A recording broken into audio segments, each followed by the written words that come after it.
اور اگر تمہیں شیطان کی جانب سے کوئی وسوسہ پیدا ہو تو اللہ کی پناہ مانگ لیا کرو، بے شک وہ سنتا ہے، جانتا ہے۔ اور رات اور دن اور سورج اور چاند اس کی نشانیوں میں سے ہیں۔ تم لوگ نہ تو سورج کو سجدہ کرو اور نہ چاند کو، بلکہ اللہ ہی کو سجدہ کرو جس نے ان چیزوں کو پیدا کیا ہے، اگر تم کو اس کی عبادت منظور ہے۔ پھر اگر یہ لوگ سرکشی کریں تو اللہ بھی ان سے بے نیاز ہے، کیونکہ جو فرشتے تمہارے پروردگار کے پاس ہیں وہ رات دن اس کی تسبیح کرتے رہتے ہیں اور کبھی تھکتے ہی نہیں۔ اور اے بندے، یہ اسی کی قدرت کے نمونے ہیں کہ تو زمین کو دبی ہوئی یعنی خشک دیکھتا ہے، پھر جب ہم اس پر پانی برسا دیتے ہیں تو وہ شاداب ہو جاتی اور پھولنے لگتی ہے۔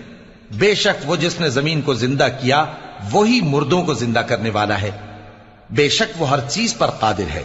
بے شک جو لوگ ہمارے احکام سے انحراف کرتے ہیں وہ ہم سے پوشیدہ نہیں،